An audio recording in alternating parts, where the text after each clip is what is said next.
आ गया हूँ मैं वापस आपके पास पॉलिटी टेस्ट सीरीज़ की पार्ट 2 लेकर। आई होप कि आप लोगों ने पार्ट 1 की वीडियो पूरी देख ली होगी। तो चलिए शुरू करते हैं। हमारा KGS पॉलिटी क्लासरूम का टेस्ट है ये पार्ट 2 लेकर। तो हमारा हम लोगों ने 26 तक क्वेश्चन किया था, तो नेक्स्ट क्वेश्चन है हमारा 27 नंबर। आइए पढ़ते हैं इसे। 3 जून 1947 को संविधान सभा के विभाजन के संबंध में निम्नलिखित कथनों पर विचार करना है। पहला क्वेश्चन कह रहा है 3 जून 1947 को माउंटबेटन योजना की घोषणा की गई, जिसके परिणाम स्वरूप भारत और संविधान सभा का विभाजन हुआ। दूसरा स्टेटमेंट कहता है कि विभाजन के बाद स्वतंत्र भारत की संविधान सभा में सीटों की कुल संख्या 269 रह गई थी। ये डेट है, डेट यहाँ पे हो तो आपको थोड़ा ध्यान से देखना है। ठीक है, मैं इंग्लिश में पढ़ देता हूँ। On 3 June 1947 the Mountbatten plan was announced leading to the partition of India and the division of the constituent assembly. Second statement is, after the partition, the total number of seats in the Constituent Assembly of Independent India was reduced to 269। ठीक है, जो भी statement है option है हमारा only 1, only 2, both 1 and 2। अगर आपको इसका आंसर आता है तो आप बिल्कुल इसका कमेंट कर दोगे पहले। ठीक है, चलिए हम चलते हैं। हमारा जो अप्रोच है, पहले हम देखते हैं हमारा कॉन्सेप्ट। तो देखिए, माउंटबेटन प्लान कब आया ये 3 जून 1947 को आया था। तो जो डेट हमारा ऊपर में दिया हुआ है 3 जून 1947, ये बिल्कुल सही है। ठीक है, और इसमें जो क्या कहते हैं, India was divided into India and Pakistan. India and Pakistan में उसको डिवाइड करने की बात कही गई थी। बंगाल एंड पंजाब को पार्टीशन के बाद होगा रेफरेंडम, वहाँ पे यहाँ पे नॉर्थ ईस्ट फ्रंटियर और सिलेट डिस्ट्रिक्ट असम को भी हेल्ड किया जाएगा। ये चीज़ें थी वहाँ पे। सेपरेट कॉन्स्टिट्यूशन असेंबली बनेगी पाकिस्तान के लिए भी, ये चीज़ें कही गई थी। और 15 अगस्त को कहा गया था कि इंडिया पाकिस्तान अलग होकर मतलब हमारा फ्री कर दिया जाएगा। ये थे माउंटबेटन प्लान और ये थे माउंटबेटन। ठीक है, तो ये चीज़ तो आप समझ गए कब हुआ था। ये 3 जून 1947 को हुआ था। अब आइए देखते हैं, जब पाकिस्तान डिवाइड हो जाता है, इंडिया पाकिस्तान डिवाइड हो जाता है, तो पहले जो चीज़ें थी अब बदल जाएंगी ना। तो पहले 389 सीट थी टोटल। ठीक है, तो वो अब घटेंगी। अलग हो रहा है ना पाकिस्तान पहले हमारा पार्ट था, वो जैसे अलग हो जाएगा तो चीज़ें कम होंगी। तो 389 से सीट घटकर 299 हो जाती है। ठीक है, ये टोटल सीट है। ठीक है, आपने पढ़ा होगा हमारे ऑप्शन में क्या दे दिया, यहाँ पे देखिए आप एक बार। ऑप्शन में दिया हुआ है 269, जो कि गलत है। ठीक है ना, कितनी हो गई थी, 299 हो गई थी। आप इसको ध्यान रखोगे। और क्या क्वेश्चन बन सकता है इससे, आइए देखते हैं। तो देखिए, तो 299 में ब्रिटिश इंडिया की कितनी सीटें थी, तो 226 प्लस कमिश्नरी भी जोड़ लो आप। कमिश्नरी, क्योंकि ये कमिश्नरी भी जो थी ये ब्रिटिश की ही कमिश्नरियाँ थी, है ना। तो दोनों को आप जोड़ दोगे तो 229 हो जाएगा। ठीक है, और प्रिंसले स्टेट में कितनी सीटें हो गई, 70 सीटें। वहीं जब इंडिया पाकिस्तान एक थे तब कितनी थी, तो 292 थी, ये 4 थी और ये 93 थी। ठीक है, तो इस तरह से चीज़ें क्या होती हैं, घट जाती हैं, कम हो गई थी। ठीक है ना, तो आप याद रखोगे 389 से घटकर कितना 299, 299 हो गई थी। ठीक है, चलते हैं हमारे नेक्स्ट। तो इसका आंसर क्या होगा, तो इसका आंसर आपने समझ गया कि ये 2 गलत है, तो आंसर क्या हो जाएगा, और 1 बिल्कुल सही है, क्योंकि माउंटबेटन प्लान जो था 3 जून 1947 को ही आया था। तो इसमें आप टिक कर दोगे। चलते हैं हमारे नेक्स्ट क्वेश्चन की ओर। हमारा अगला सवाल कहता है, विभाजन के बाद संविधान सभा में सीटों के बारे में निम्नलिखित में से कौन सा कथन गलत है। कौन सा कथन गलत है। ठीक है, तो आपको रॉन्ग वाला को ढूंढना है कि which of the statement is incorrect. पहला ऑप्शन है the seat of members from region that became Pakistan were removed. Pakistan बनाने वाले क्षेत्रों के सदस्यों की संख्या हटा दी गई। तो ये बिल्कुल सही बात है ना। जो पाकिस्तान बन गया तो उनके क्षेत्र उनको दे दिए गए। विभाजन के बाद रियासतों की सीटें की संख्या बढ़ गई। ठीक है, रियासत के बाद, विभाजन के बाद रियासत जो थी हमारी, उनकी सीटों की संख्या, प्रिंसली स्टेट जो थी उनकी सीटों की संख्या बढ़ गई, ऐसा कह रहा है।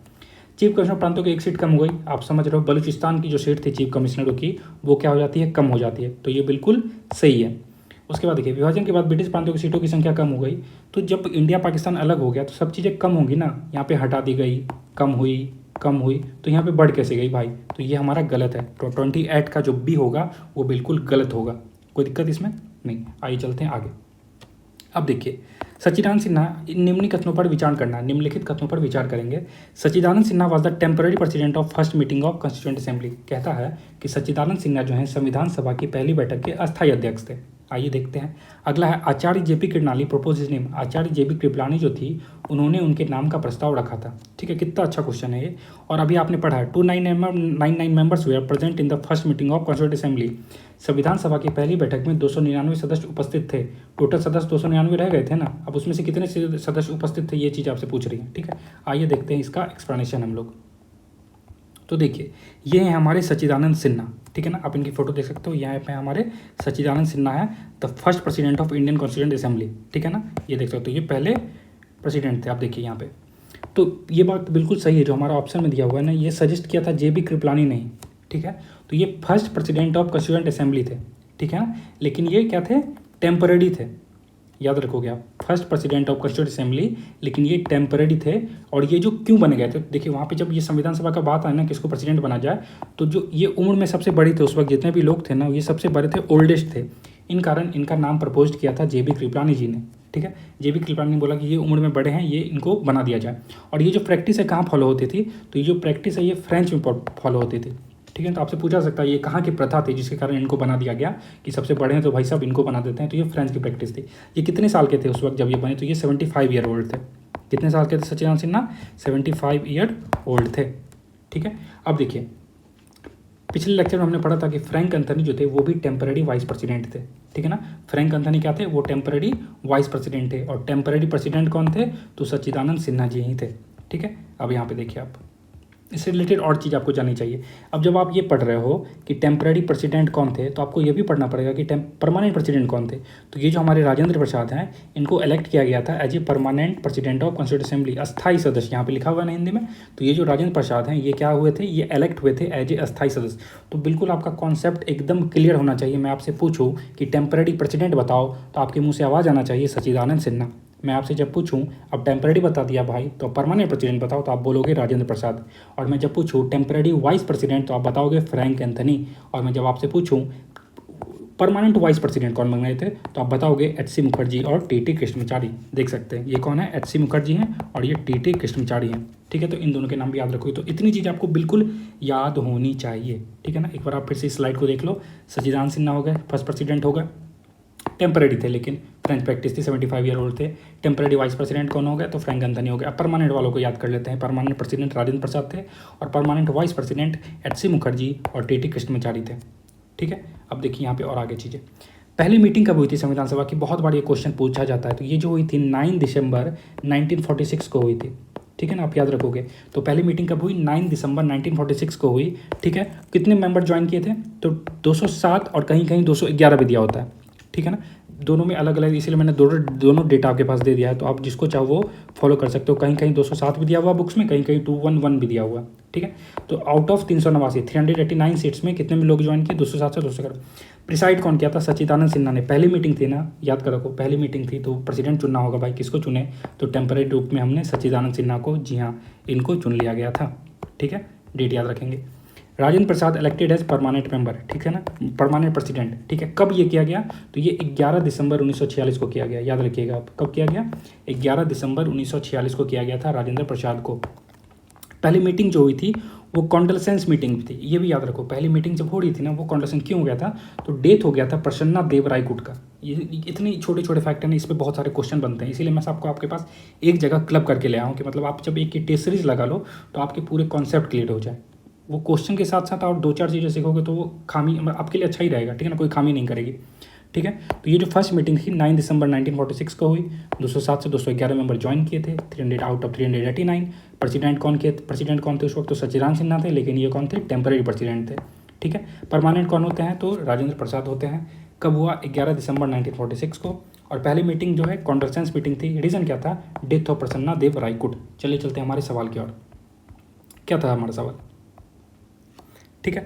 तो हमारा सवाल था यहाँ पे, Sachchidanand Sinha was the temporary president of first meeting, ये बिल्कुल सही हो गया 1। आचार्य JB कृपलानी ने उनका नाम सजेस्ट किया था, ये भी बिल्कुल सही होगा। लेकिन ये 299 नहीं थे भाई, कितना, 207 या फिर 211। तो हमारा 3 गलत हो जाएगा। तो 3 काट दीजिए, BCD। हमारा सही आंसर क्या हो गया, A हमारा सही आंसर है। चलते हैं नेक्स्ट क्वेश्चन की ओर, ठीक है। 30 नंबर। अब देखिए 30 नंबर कह रहा है, विच of the following statement about the first meeting of constituent assembly was correct, is correct. संविधान सभा की पहली बैठक के बारे में निम्नलिखित में से कौन सा कथन सही है। संविधान सभा की पहली बैठक 9 दिसंबर 1946 को हुई थी, ये बिल्कुल सही है, ठीक है। संविधान सभा की जो पहली बैठक हुई कब हुई थी, 9 दिसंबर 1946 को। सत्र की अध्यक्षता जो है डॉक्टर राजेंद्र प्रसाद ने की थी। पहली बैठक की अध्यक्षता किसने की थी, आप याद करोगे, मैंने आपको बताया है कि पहली बैठक जो हुई थी वो क्या थी, टेम्पररी थी, है ना। पहली बैठक जो हुई थी उसमें टेम्पररी प्रेसिडेंट थे, ठीक है ना। कौन थे आपको याद होगा बिल्कुल। तीसरी बात यहाँ पे कह रहा है, the meeting was called a condolence meeting due to death of Prasanna Dev रायकुट। Death of Prasanna Dev रायकुट, condolence meeting, ठीक है ना। मैं आपको बता क्या रहा हूँ अभी। तो कह रहा है कि प्रसन्न देव रायकुट की मृत्यु के कारण बैठक को क्या कहा गया, शोक सभा भी कहा गया, ठीक है ना, शोक सभा भी कहा गया। तो इसमें देखिए, एक तो बिल्कुल सही है, यहाँ पे हमने पढ़ा है 9 दिसंबर 1946 को पहली मीटिंग हो गई। तीसरा भी बिल्कुल सही है, शोक सभा कहा गया, क्यों, प्रसन्न देव रायकुट की डेथ हो गई थी। लेकिन ये दूसरा बिल्कुल गलत है, ठीक है ना।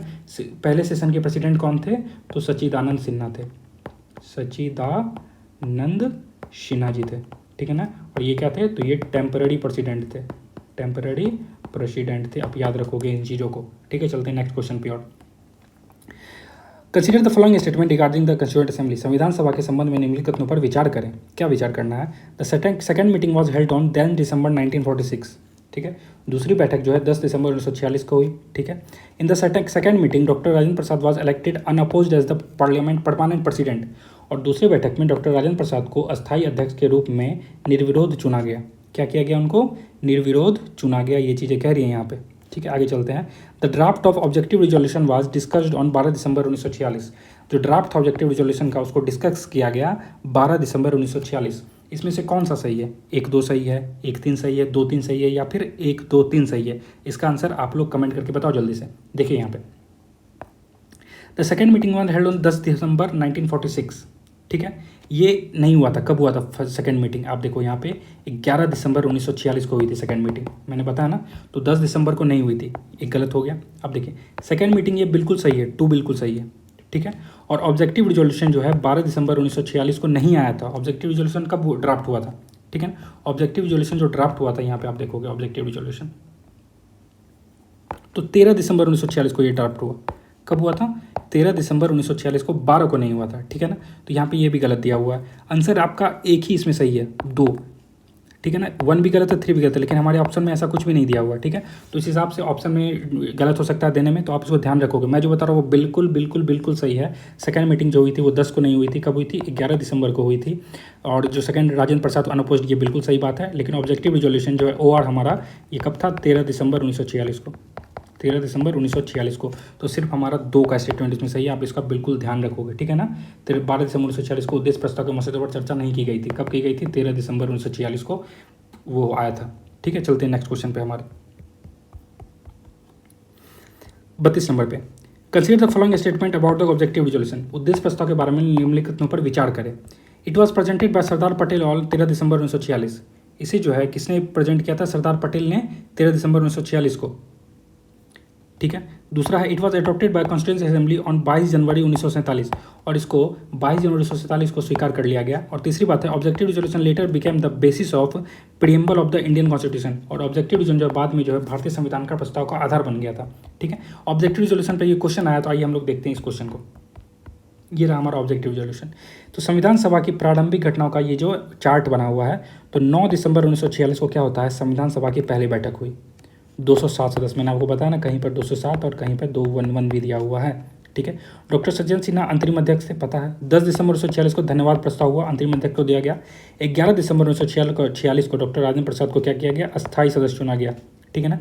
13 दिसंबर को प्रस्ताव किया किसने, ऑब्जेक्टिव रिजोल्यूशन पेश किया था, किसने, पंडित नेहरू ने ऑब्जेक्टिव रिजोल्यूशन पेश कर दिया। 13 से 19 इसमें बहस हुई, और 22 जनवरी 1947 को इसको अटैम्प्ट वो कर लिया गया, इसको अंगीकृत कर दिया गया। और ये जो हमारा प्रस्तावना है प्रीएम्बल जो है, तो ये इंस्पायर है ऑब्जेक्टिव रिजोल्यूशन से, वही ऑब्जेक्टिव रिजोल्यूशन जिसे जवाहरलाल नेहरू ने पेश किया था। कब पेश किया था, तो 13 दिसंबर 1946 को पेश किया था, ठीक है। तो आप इसका बात का ध्यान रखो। आइए हम अपने क्वेश्चन को देखते हैं, ठीक है। तो यहाँ पे देखिए एक बात आप मैं यहाँ पे देख सकता हूँ, देखिए यहाँ पे 12 दिसंबर 1946 को उद्देश्य प्रस्ताव के मसौदे पर चर्चा हुई।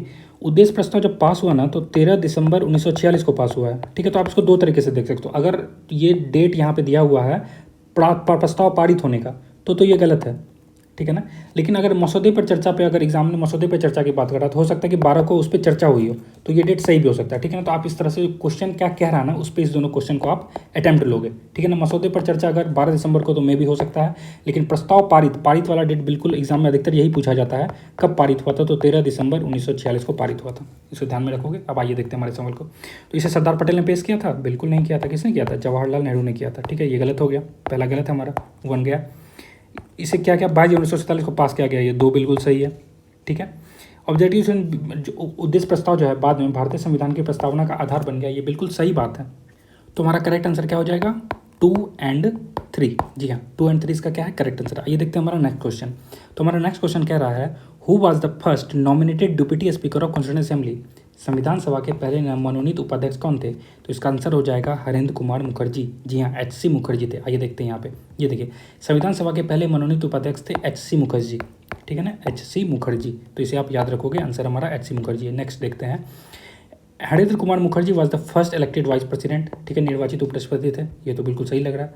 सरदार Vallabh Patel was the elected second deputy speaker of constituent assembly, Sardar Patel को दूसरे उपाध्यक्ष के रूप में चुना गया था क्या? आइए देखते हैं हमारे एक्सप्लेनेशन को। देखिए, Harendra Kumar Mukherjee was the first elected vice president, Harendra Kumar Mukherjee हैं संविधान सभा के पहले उपाध्यक्ष थे, ठीक है, वो ईसाई समुदाय के प्रतिनिधित्व करते थे, ये बिल्कुल सही है। Sardar Patel was not elected second deputy speaker of, ये किसको थे? ये वीटी कृष्णमाचारी बने थे। कौन बने थे?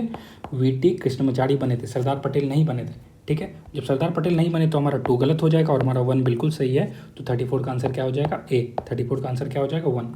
आइए मैच द कॉलम हम लोग करते हैं, ठीक है। इसमें क्या करना है आपको? मैच द कॉलम करना है। तो match the following committee in with their respective chairperson, मतलब कमेटी को आपको उसके रिस्पेक्टिव चेयरपर्सन के हिसाब से मिलाना है। तो यूनियन कॉन्स्टिट्यूशन कमेटी के चेयरपर्सन कौन थे? फंडामेंटल राइट्स सब कमेटी के कौन थे? वर्किंग कमेटी के कौन थे? और प्रोविंशियल कॉन्स्टिट्यूशन कमेटी के कौन थे? ठीक है, इसको आपको अब करना है। आइए देखते हैं हमारा एक्सप्लेनेशन में क्या कह रहा है। देखिए, तो ये जो है आपको, आप लक्ष्मीकांत देखोगे तो आपको उसके पीछे भी मिल जाएगा। यूनियन पावर कॉन्स्टिट्यूशन कमेटी कौन है? जवाहरलाल नेहरू है, ठीक है। तो पहली कमेटी जो आपको यहाँ पे मिल जाएगी यूनियन पावर कॉन्स्टिट्यूशन कमेटी, यहाँ पे पावर वर्ड नहीं दिया हुआ लेकिन यूनियन कॉन्स्टिट्यूशन कमेटी आप समझ रहे हो। ए का कौन हो जाएंगे? ए का फो है जवाहरलाल नेहरू, यहाँ पे आपको 2 दिख गए, यानी कि बी और सी में से कोई आंसर है, ठीक है। फंडामेंटल राइट्स सब कमेटी जो है, ये भी जो है सब कमेटी के जेबी कृपलानी के पास था, ठीक है ना। बी का क्या हो जाएगा? 3, आपको याद रखना होगा। ए का 4, बी का 3 आपको मिल गया। 35 का तो आंसर सी होने वाला है, ठीक है। 35 का करेक्ट आंसर सी है भी, लेकिन हम लोग देखते हैं सारा। तो फंडामेंटल राइट्स सब कमेटी किसके पास है? जेबी कृपलानी, आप लोग देखो यहाँ पे दिख भी जाएगा। फंडामेंटल राइट्स सब कमेटी यहाँ पे देखिए जेबी कृपलानी है ना। फंडामेंटल राइट्स सब कमेटी जो है जेबी कृपलानी आपको दिख गया। और आपने क्या देखा यहाँ पर? यूनियन पावर कॉन्स्टिट्यूशन कमेटी किसके पास है? जवाहरलाल नेहरू के पास है। ये दोनों चीज़ आपको दिख गई। आइए देखते हैं। नेक्स्ट है वर्किंग कमेटी और प्रोविंशियल कॉन्स्टिट्यूशन कमेटी, ठीक है। वर्किंग कमेटी जो है के एम मुंशी के पास थी, ठीक है ना। वर्किंग कमेटी सी का 2 यहाँ पे मिल गया, के एम मुंशी। और ये जो प्रोविंशियल कॉन्स्टिट्यूशन कमेटी है ये सरदार पटेल के पास थी, तो डी का 1। हमारा सही आंसर क्या हो जाएगा? सी नंबर, ठीक है। तो आप इसको ध्यान में रखोगे, देख सकते हैं यहाँ पे, आप देखिए प्रोविंशियल कॉन्स्टिट्यूशन कमेटी जो है यहाँ पे, ये provincial constitution committee Sardar Patel की हो गई है, ठीक है। ड्राफ्टिंग कमेटी किसकी थी? ये भी इंपॉर्टेंट है, आप याद कर लो। Drafting committee B.R. अम्बेडकर की थी, ठीक है। उसके बाद एक एडवाइजरी कमेटी थी फंडामेंटल राइट, माइनॉरिटी, ट्राइबल और एक्सक्लूडेड एरिया पे, ये थी सरदार पटेल के पास, ठीक है। और इसकी जो सब कमेटी हो गई, जैसे फंडामेंटल राइट सब कमेटी थी जेबी कृपलानी के पास, minority sub committee S.C. Mukherjee के पास थी, ठीक है। और यहाँ पर जो है states committee for negotiation with state, ये जवाहरलाल नेहरू के पास थी state committee. Stating committee Rajendra Prasad के पास थी, ठीक है। तो इसे आप याद रखोगे, ठीक है। नॉर्थ वेस्ट फ्रंटियर जो है फ्रंटियर, ये यहाँ पे rule of procedure committee Rajendra Prasad के पास थी, ठीक है। इसे ध्यान में रखना। आइए अब चलते हैं हमारे नेक्स्ट क्वेश्चन की ओर। 36 का पूछ रहा है इसमें से कौन सा सही है। देखिए, Jawaharlal Nehru was the chairman of union subject committee, Jawaharlal Nehru जो है यूनियन सब्जेक्ट कमेटी के चेयरमैन थे, ठीक है। दूसरा कह रहा है Sardar Patel was chair fundamental right committee, Sardar Patel जो है फंडामेंटल राइट कमेटी के चेयरमैन थे। आप देख सकते हो यूनियन के तो जवाहरलाल नेहरू हैं और फंडामेंटल राइट यहाँ पे आ गए और इसके जो चेयरमैन हैं सरदार पटेल हैं, ठीक है। 1 2 दोनों सही है। The flag committee was headed by doctor Rajendra Prasad, flag committee जो थी उसके हेड डॉक्टर राजेंद्र प्रसाद कर रहे थे, ठीक है। ये आपसे पूछ रहा है। अब देखिए यहाँ पे एडहॉक कमेटी बनी थी ऑन नेशनल फ्लैग, ठीक है। तो ये डॉक्टर राजेंद्र प्रसाद के पास ही थी, ये बिल्कुल सही बात है ना। तो अब याद रखो कि ad hoc committee of national flag ये किसके पास थी? राजेंद्र प्रसाद जी के पास ही थी, ठीक है। यहाँ पे आप देख सकते हो। तो 3 भी हमारा Sardar Patel was the chairman of committee for state के लिए जो चेयरमैन थे ये सरदार पटेल नहीं थे, ये राजेंद्र प्रसाद, ये जवाहरलाल नेहरू थे, है ना। आप देख सकते हो यहाँ पे नेगोशिएशन विद स्टेट किसके पास, किसको दिया गया था? जवाहरलाल नेहरू को दिया हुआ था सॉरी। तो आप यहाँ पे देख सकते हो। तो इसके क्या हो जाएगा? नेगोशिएशन विद स्टेट जो है जवाहरलाल नेहरू। 4 गलत हो जाएगा हमारा, 4 गलत। तो ये कट गया, आंसर क्या हो गया? 1। 36 का ऑप्शन क्या हो जाएगा? ए हो जाएगा 36 का ऑप्शन, ठीक है। आप यहाँ पे देख सकते हो, ठीक है। तो ये जो हमारा टेबल है ये बहुत बहुत बहुत बहुत ज़्यादा इंपॉर्टेंट टेबल है, ठीक है ना। आप इसको याद कर लोगे, मेजर कमेटी भी और सारी माइनर कमेटी भी, ठीक है ना। बहुत सारी कमेटी आपको यहाँ पे दिख जाएगी। जैसे लिंग्विस्टिक प्रोविंस एस के धर आयोग आया था लिंग्विस्टिक बेसिस पे, तो एस के धर कमेटी बहुत इंपॉर्टेंट है, ठीक है। यहाँ पे एक आपको पीटावी सीतारामैया की कमेटी दिख जाएगी, ठीक है। Committee on chief commissioner province पे था, ठीक है। जिसे हाउस कमेटी भी कहते हैं, इसे क्या कहते हैं? हाउस कमेटी पट्टावी सीतारामैया की थी, ठीक है। तो इसे आप याद रखोगे। प्रेस कमेटी किसके पास थी? उषानाथ सेन प्रेस कमेटी, तो इससे आपको डायरेक्ट क्वेश्चन मिल जाएगा, है ना। Ad hoc committee on citizenship S Bhadracharya के पास थे और ये असेंबली मेंबर भी नहीं थे, ठीक है। चलते हैं हमारे नेक्स्ट क्वेश्चन की ओर। अब देखिए 37 का क्वेश्चन, माइनॉरिटी कमेटी किसके पास थी? माइनॉरिटी सब कमेटी किसके पास थी? हाउस कमेटी किसके पास थी? Standing committee. Standing committee doctor Rajendra Prasad के पास थी। डी का 2, आप डी का 2 ढूंढ लो तो आपको सीधा आंसर मिल गया। आपको अगर एक भी पता है तो आपको सीधा मिल गया। आंसर क्या है? 37 का ए है। तो हाउस कमेटी जो थी ये किसके पास थी? डॉक्टर राजेंद्र प्रसाद के पास थी। Study committee doctor Rajendra Prasad के पास थी, ठीक है ना। डी का 2। सी का क्या हो जाएगा फिर? सी का 3 है हाउस कमेटी पट्टाभी सीतारामैया। मैंने आपको अभी बताया ना यहाँ पर पट्टाभी सीतारामैया, मैंने यहाँ पे लिखा हुआ था हाउस कमेटी। तो हाउस कमेटी किसके पास थी? पट्टाभी सीतारामैया। इसी कमेटी को, इसमें यही नाम नहीं दिया हुआ house committee, but committee on chief commissioner province को ही हम लोग हाउस कमेटी कहते हैं। हाउस कमेटी कहते हैं, आप ध्यान में रखोगे, ठीक है। माइनॉरिटी कमेटी जो है इसका एच सी मुखर्जी के पास थी माइनॉरिटी कमेटी, और माइनॉरिटी एच सी मुखर्जी के पास थे। और माइनॉरिटी कमेटी जो है ये वाला किसके पास थी? तो ये सरदार पटेल के पास थी, ठीक है। तो इस टेबल को आप जितनी जल्दी याद कर लोगे उतने क्वेश्चन आपके ये बिल्कुल ऑन टिप्स, फिंगर टिप्स पे रखोगे इसको, ये बिल्कुल बन जाएंगे, ठीक है। कॉन्स्टिट्यूशनल एडवाइजर कौन थे? ठीक है ना, 38 नंबर का ये क्वेश्चन है, कॉन्स्टिट्यूशनल एडवाइजर कौन थे। आइए देखते हैं हम ड्राफ्टिंग कमेटी को। आपको ड्राफ्टिंग कमेटी से बहुत कुछ समझ में आएगा, ठीक है। ये हमारा ड्राफ्टिंग कमेटी हो गया। तो ड्राफ्टिंग कमेटी जो है ये सेट हुआ था 29 अगस्त 1947 को। 29 अगस्त 1947 को ड्राफ्टिंग कमेटी आई थी, ठीक है। एक चेयरमैन और 6 मेंबर थे इसमें। टोटल कितने? एक चेयरमैन, 1 चेयरमैन प्लस 6 मेंबर थे इसमें, ठीक है। Doctor B R Ambedkar chairman थे। एन गोपाल स्वामी अयंगर थे इसमें। अलादी कृष्णस्वामी अय्यर थे। के एम मुंशी जो एकमात्र कांग्रेसी मेंबर थे। सैयद मोहम्मद सदाउल्ला जो एकमात्र मुस्लिम थे। बी एल मीटर थे, ठीक है ना। बी एल मीटर को आप देख रहे हो, जो डिज़ाइन कर दिए थे इनके वजह एन माधवराव आए थे। कौन है? मीटर की जगह माधवराव आए थे। और डीपी खेतान की जगह टीटी कृष्णमाचारी आए थे। डीपी खेतान का डेथ कर गए थे 1948 को, ठीक है। तो उनकी जगह कौन आए थे? टीटी कृष्णमाचारी आए थे, ठीक है। हमारा जो क्वेश्चन कह रहा था कॉन्स्टिट्यूशनल एडवाइजर संविधान सभा के कौन थे? बी एन रॉय को बनाया गया था, ठीक है ना। इनको बनाया गया था बी एन रॉय को। और फर्स्ट ड्राफ्ट जो है ये 21 फरवरी 1948 को आई थी। कब आई थी? 21 फरवरी 19। अब देखते हैं हमारे क्वेश्चन को क्या कह रहा है क्वेश्चन हमारा। तो क्वेश्चन कह रहा है constitutional advisor of the constitution assembly, यानी कि संविधान सभा के संवैधानिक सलाहकार कौन थे? तो इसका सही आंसर हो जाएगा B N Rao.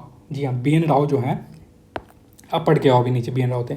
B L Mitter का क्या हो गया था? डेथ हो गया। बी एल मीटर की डेथ के बाद who'd place after B L Mitter ने क्या किया था यहाँ पे? बी एल मीटर ने डिज़ाइन किया था। भाई बी एल मीटर का डेथ नहीं हुआ था, डीपी खेतान का डेथ हुआ था, ठीक है। तो बी एल मीटर ने डिज़ाइन कर दिया हेल्थ विक्स वजह से। तो बी एल मीटर की जगह कौन आए? एन माधवराव आए। कौन आए थे? एन माधवराव, ठीक है। तो आप याद रखोगे बी एल मीटर की जगह कौन आए? एन माधवराव। डीपी खेतान का डेथ हो गया था, कब? डाइड इन 1948, ठीक है। उसके बाद कौन आए थे? तो टीटी कृष्णमाचारी आए थे, ठीक है। तो आप सबका आंसर याद कर लो। 38 का क्या हो जाएगा? बी। 39 का आंसर मीटर के बाद माधवराव, 39 का भी बी। 40 का आंसर हो जाएगा ए। 40 का आंसर क्या है? ए। इतना ध्यान में रखोगे। अब देखते हैं हमारा ड्राफ्टिंग कमेटी। तो ड्राफ्टिंग कमेटी जो है, हम एक क्वेश्चन है जिसका आप कमेंट करके बताओगे। मैंने आपको लेक्चर 1 में बताया था, किसने ये बात कही थी कि ड्राफ्टिंग कमेटी है जो ड्रिफ्टिंग कमेटी है। क्या है? ड्रिफ्टिंग कमेटी है। Drafting committee is a drifting committee. ये बात किसने कही थी? ठीक है, आइए हमारे क्वेश्चन पे चलते हैं। तो ड्राफ्टिंग कमेटी 29 अगस्त 1947 को फॉर्म हुई। 29 अगस्त 1947 को फॉर्म हुई, मैंने आपको बताया, बिल्कुल सही है। B R Ambedkar was the chairman of the committee. B R Ambedkar chairman थे, ये भी मैंने आपको बताया है। Only Muslim member was Mohammad Sadaullah, यहाँ पे लिखा हुआ है, देखो आप, सैयद मोहम्मद सदाउल्ला जो है ओनली मुस्लिम, स्टार मार्क लगा हुआ है। तो ये तीनों स्टेटमेंट सही है, आंसर हो जाएगा ए। कोई दिक्कत नहीं। 41 का आंसर क्या हो गया? ए हो गया। चलते हैं नेक्स्ट क्वेश्चन पे, 42 पे आते हैं। देखिए, अब देखिए यहाँ पे रीडिंग के बारे में बात होगी, है ना। The first reading was shorter in duration compare to second reading. प्रथम वाचन की अवधि द्वितीय वाचन की तुलना में सबसे कम थी। द्वितीय वाचन में 11 महीने हुआ, जो इसे सबसे लंबा था। संविधान का अंतिम वाचन अंत में अपनाया गया। इन तीनों कथनों के बारे में आपसे बात किया जा रहा है कि प्रथम वाचन जो है द्वितीय के वाचन में छोटी थी, तुलना में सबसे कम थी। द्वितीय वाचन सबसे लंबा था और अंतिम वाचन जो है अंत में अपनाया गया। आइए देखते हैं वाचन रीडिंग के बारे में। तो ये हमारा संविधान सभा की रीडिंग, फर्स्ट रीडिंग जो है संविधान सभा की, ये जो फर्स्ट रीडिंग है ये कब हुई? तो ये 4 नवंबर से 9 नवंबर तक हुई, ठीक है। तो ये क्या थी? स्मॉलेस्ट थी, कोई दिक्कत नहीं। सेकेंड रीडिंग जो होती है, सेकेंड रीडिंग जो हुई 15 नवंबर से 17 अक्टूबर तक हुई, ठीक है। और यही जो थी ये लॉन्गेस्ट थी, 11 महीने। यही बात हमारे क्वेश्चन में भी कह रहा था। थर्ड रीडिंग जो होती है, देख सकते हो आप, तो ये कब हुई? 14 नवंबर से 26 नवंबर 1949 को हुई, ठीक है। और ये कैसी रीडिंग थी? तो ये फाइनल रीडिंग थी, ठीक है। और इस दिन क्या होता है? 26 नवंबर 1949 हमारा संविधान फोर्स में आ गया, एडॉप्ट हो गया। संविधान एडॉप्ट हो गया, फोर्स में कब आया? तो 26 जनवरी 1950 को ये फोर्स में आया। एडॉप्ट कब हो गया था? नवंबर 1949 को कितने लोगों ने साइन किया? 284 मेंबर में से 284 मेंबर ने इस पर साइन किया था, 299। आपको पता है ना, पाकिस्तान के जाने के बाद 299 बचे, इससे पहले 389 थे। और आपसे पूछे लास्ट में कितने लोगों का साइन किया हुआ उस पर, तो 299 में से भी 284 मेंबर्स ने इस पर साइन किया था। कोई दिक्कत नहीं इस पर। और फाइनल ड्राफ्ट किसने? अम्बेडकर जी ने प्रेजेंट किया था, ये भी आप देख लो। फाइनल ड्राफ्ट किसने? अम्बेडकर जी ने प्रेजेंट किया था। ठीक है, इतनी चीज़ आपको याद हो गई लॉन्गेस्ट। अब आते हैं क्वेश्चन पे। तो ये बिल्कुल सही बात है, फर्स्ट रीडिंग सही थी, सेकंड रीडिंग 11 महीने लगे, ये भी सही है, और अडॉप्ट किया गया लास्ट रीडिंग के साथ, ये भी सही। तो आंसर क्या हो जाएगा? 42 का डी आंसर है, 1 2 3। अब हमारा 43 का क्वेश्चन है, final draft of the Indian constitution कब हुआ ये? तो ये जो था डॉक्टर बी आर अम्बेडकर ने किया। भारतीय संविधान का अंतिम मसौदा संविधान सभा में किसने प्रस्तुत किया था? तो ये बी आर अम्बेडकर जी ने किया था। 43 का सी हो जाएगा। 44 क्वेश्चन जो है बहुत ही मतलब डिबेटेबल है, डाउटफुल है कि देखिए क्या है। What is the title of final draft of Indian constitution? 44 number पूछ रहा है, भारतीय संविधान के अंतिम मसौदे का शीर्षक क्या था? ठीक है, इसका आंसर जो टेसरीज में दिया हुआ है वो दिया हुआ है, the constitution is settled by the assembly we passed, ये दिया हुआ है, the constitution is settled by the assembly we passed. लेकिन मेरा टेक इस पर अलग है, देखो आप यहाँ पे। मेरा आंसर है ये, इसका नाम था ड्राफ्ट कॉन्स्टिट्यूशन ऑफ इंडिया, ठीक है ना। लेकिन कोचिंग चूज नहीं किया, कोचिंग ने चूज किया है ऑप्शन ए, ठीक है ना। कोचिंग ने क्या चूज किया है? ऑप्शन ए यू चूज किया है। लेकिन मेरे हिसाब से होना चाहिए ड्राफ्ट कॉन्स्टिट्यूशन ऑफ इंडिया। आपको क्या लगता है? आप इसका आंसर बिल्कुल कमेंट में बताओगे, ठीक है। और एक चीज़ यहाँ पे आप देख लो, 26 नवंबर 1949 को जब संविधान अडॉप्ट हो गया था, ठीक है, यहाँ पे अडॉप्ट हो गया, तो उस टाइम 16 आर्टिकल्स जो हैं वो साथ के साथ लागू कर दिए गए थे। सिटीजनशिप से रिलेटेड आर्टिकल जो भी थे और भी जो इंपॉर्टेंट आर्टिकल्स थे, तो टोटल कितने आर्टिकल्स? 16 आर्टिकल्स। ये भी आप ध्यान में रखोगे, आगे क्वेश्चन आने वाला है इस पर, ठीक है। अब यहाँ पे देखिए, तो फाइनल ड्राफ्ट कॉन्स्टिट्यूशन 26 नवंबर 1949 को हुआ। कह रहा है कि निम्नलिखित में से कौन सा कथन सही नहीं है? नहीं है, नॉट वाले को ढूंढना है। तो final draft of constitution was presented on 26 नवंबर 1949, ये बिल्कुल सही है। अंतिम मसौदा 26 नवंबर 1949 को प्रस्तुत किया गया था। B R Ambedkar was the chairman of drafting committee, ये आपने अच्छे से पढ़ा हुआ है, ड्राफ्टिंग कमेटी हुआ था। वाज इन्फोर्स्ड कब हुआ? 24 नवंबर 1950 को, ये भी सही है। The constitution adopted by constitution assembly on 26 नवंबर 1949, ठीक है। यानी कि जो हमारा है संविधान सभा द्वारा 26 नवंबर 1949 को अपनाया गया, ठीक है। लेकिन लागू कब हो गया था? ये लागू हो गया था 26 नवंबर 1950 को, ठीक है ना। 24 नवंबर नहीं 50, 26 नवंबर 1950 को। यहाँ पे आप देखो 26 नवंबर 1949 को, ठीक है ना। तो 26 नवंबर 1949 होगा यहाँ पे, न कि 24 नवंबर 1950। इसे आप ध्यान में रखोगे, ठीक है ना। चलते हैं आगे 46 नंबर पे। The constitution of India was adopted on 26 नवंबर 1949, ये बिल्कुल सही है, ठीक है। और adopted in 20 November, the constitution was partially implemented from 29 November 1949 and with 16 article coming into force. 46 का ये कहाँ से आ गया 29 नवंबर? डेट क्या है? 26 नवंबर। डेट में आप कंफ्यूज हो गए, कंफ्यूज नहीं होना बिल्कुल, ठीक है ना। तो इसका आंसर क्या हो जाएगा? ओनली 1 सही है, ठीक है ना। 29 नवंबर ये तो सही है, 16 आर्टिकल लागू हो गए थे, मैंने आपको नीचे बताया है 16 आर्टिकल लागू हो गए थे, लेकिन ये 29 नवंबर को नहीं हुए, ये 26 नवंबर को हाथ साथ के साथ हो गए थे। यहाँ पे भी आपके साथ वो क्या गया, यहाँ पे ध्यान से रखना था, मैंने भी थोड़ा सा वहाँ पे गलत कर दिया था, ठीक है ना। तो कॉन्स्टिट्यूशन इन्फोर्स्ड ऑन 24 नवंबर 1950 को नहीं, ठीक है ना, ये गलत हो गया था यहाँ पे, ठीक है। आगे चलते हैं हमारे नेक्स्ट क्वेश्चन पे 47 का। When was the Indian national flag officially adopted by constitution assembly? यानी कि फ्लैग को कब ऑफिशियली अडॉप्ट कर लिया गया था? ये कुछ फैक्ट हैं, आपको ये फैक्ट देखने हैं, ठीक है। आइए देखते हैं यहाँ पे। तो अडॉप्ट नेशनल फ्लैग कब किया गया? 22 जुलाई 1947 को, आप डेट याद रखोगे। नेशनल फ्लैग हमने कब अडॉप्ट किया? 22 जुलाई 1947 को हमने अडॉप्ट किया, ठीक है। Adopted national flag plus national song. और नेशनल एंथम और नेशनल सॉन्ग कब हुआ? तो 24 जनवरी 1950 को हुआ, ठीक है। और इसी टाइम में फर्स्ट प्रेसिडेंट बने राजेंद्र प्रसाद। और लास्ट मीटिंग भी जो हुई, जो 24 जनवरी 1950 को हुई, ठीक है। तो 24 जनवरी 1950 को कितनी चीज़ें हो रही हैं, आप ध्यान में रखो। नेशनल एंथम, नेशनल सॉन्ग, उसके बाद फर्स्ट प्रेसिडेंट राजेंद्र प्रसाद भी बने इसी डेट को, और लास्ट मीटिंग भी इसी डेट को थी। लेकिन नेशनल फ्लैग जो है वो जुलाई में ही 22 जुलाई 1947 को आ गया। जनगण मन को इंडिया का नेशनल एंथम फर्स्ट संग किया गया था कलकत्ता सेशन में 27 दिसंबर 1911 को, ठीक है। और इसके प्रेसिडेंट कौन थे? तो बिशन नारायण धर थे। ये भी फैक्ट आप याद रखोगे। जनगण मन को जो है इंडिया का नेशनल एंथम जिसे लागू किया गया 24 जनवरी 1950 को, इसे पहली बार कब गाया गया था? तो कलकत्ता सेशन जो था आईएनसी का 27 दिसंबर 1911 को, वहाँ पे गाया गया था, ठीक है ना। ये प्रेसिडेंट थे वहाँ पे बिशन नारायण धर। आइए क्वेश्चन देखते हैं हमारा। तो बताओ national flag was officially adopted on 22 जुलाई 1947। तो आंसर क्या हो जाएगा? 47 का सी, ठीक है ना। सी आंसर है 47 का। Next 48, Jana Gana Mana was first sang in which session of Indian session? अब आपको बहुत अच्छे से पता है 1911 का कलकत्ता सेशन, वहाँ पे जनगण मन को गाया गया था। अब देखिए, which of the following statement are true? Indian national flag was designed by Pingali Venkayya. Bharat का राष्ट्रीय ध्वज जो है पिंगाली वेंकैया द्वारा डिजाइन किया गया है। वंदे मातरम जो है बंकिम चंद्र चट्टोपाध्याय के उपन्यास आनंद मठ से लिया गया है। ठीक है। और the first president of India was elected on 24 जनवरी 1950। भारत के पहले राष्ट्रपति का चुनाव 24 जनवरी 1950 को हुआ था। ये तो बिल्कुल सही है, आपने पढ़ा था, राजेंद्र प्रसाद को चुना गया था। 3 बिल्कुल सही है। 1 भी आपने, अगर आपको बेसिक नॉलेज था, आपको पता है जो हमारा नेशनल फ्लैग था वो पिंगाली वेंकैया नहीं बनाया था। और ये भी तो इसका जो सही आंसर है 49 का डी है, तीनों सही है, 1, 2 और 3। ठीक है ना, 1 भी सही है, 2 भी सही है, 3। आइए इसका कुछ फैक्ट रिलेटेड है वो हम लोग देख लेते हैं। देखिए, इंडियन नेशनल फ्लैग जो है डिज़ाइन किया गया पिंगाली वेंकैया के द्वारा। ये कहाँ के हैं, तो ये आंध्र प्रदेश के। आपसे ये भी पूछा जा सकता है। रेशियो क्या था फ्लैग का, तो 3:2 रखा गया था। क्या रखा गया था, 3:2। और फर्स्ट टाइम जो ये कहाँ पे लागू फहराया गया, तो लाहौर सेशन जो है 1929 में इसको लहराया गया था। प्रेसिडेंट कौन थे उसके, JL नेहरू थे। Try colour was flood for the first time, पहली बार अनफ्लड किया गया था। और ये क्वेश्चन BPSC ने पूछा हुआ है। ठीक है ना, कहाँ पे कौन से सेशन में किया गया, तो याद रखोगे लाहौर सेशन 1929। लाहौर सेशन 1929 में JL नेहरू में, रावी रिवर जो लाहौर में था वहाँ पे किया गया था। और वंदे मातरम के बारे में यहाँ पे दिया हुआ है। Vande Mataram India national song जो है बंगाली नॉवेल से लिया गया है, आनंद मठ बाय बंकिम चंद्र चट्टोपाध्याय, जो पब्लिश हुई थी 1882 में। पब्लिश कब हुई, 1882 में। ठीक है, तो इसका आंसर क्या था, 1, 2 और 3 आपको याद रखना होगा। आइए चलते हैं। Consider the following statement regarding the constituent assembly. संविधान सभा के संबंध में निम्नलिखित कथनों पर विचार कीजिए। लास्ट मीटिंग कब हुई, 24 जनवरी 1950 को, बिल्कुल सही है। साइन किया गया 299 मेंबर ने, नहीं, मैंने आपको बताया 299 में से कितने मेंबर ने साइन किया, 284 मेंबर ने साइन किया था। महात्मा गांधी संविधान सभा के सदस्य थे। अब आया ट्रिकी क्वेश्चन, अगर आपको इसका आंसर पता है तो आप दो, एक तो ये बिल्कुल गलत है, महात्मा गांधी संविधान सभा के सदस्य नहीं थे, 3 गलत हो जाएगा। ठीक है, ये आप रखोगे। और 2 भी गलत है, क्योंकि कितने लोगों ने साइन किया, 2084। तो इसका आंसर क्या है, 50 का ए ओनली 1 सही है। मैं आपसे सवाल पूछता हूँ, महात्मा गांधी के अलावा एक और लोग जो सदस्य नहीं थे वो कौन थे, वो थे MA जिन्ना, मोहम्मद अली जिन्ना। ठीक है ना, वो भी संविधान सभा के सदस्य, क्योंकि पाकिस्तान को लेकर वो अलग हो गया था। यहाँ पे आपको फैक्ट में मिल जाएगा, देखिए यहाँ पे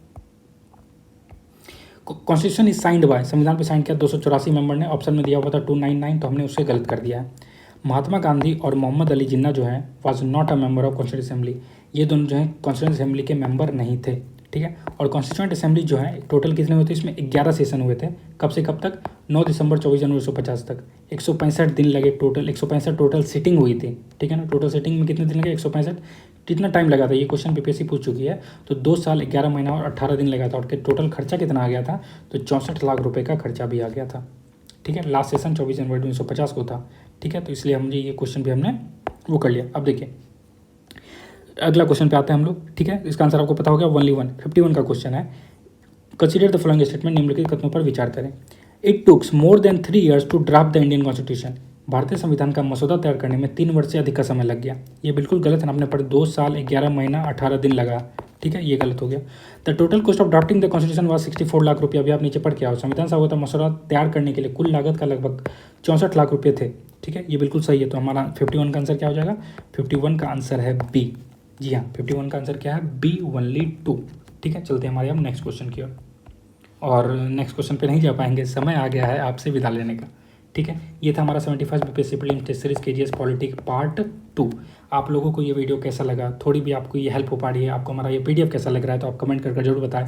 हमारा चैनल अभी नया है तो इसे ज़्यादा से ज़्यादा शेयर करें, अपने दोस्तों के साथ सब्सक्राइब करें और इसी तरह हमारे साथ बने रहें। Thank you so much.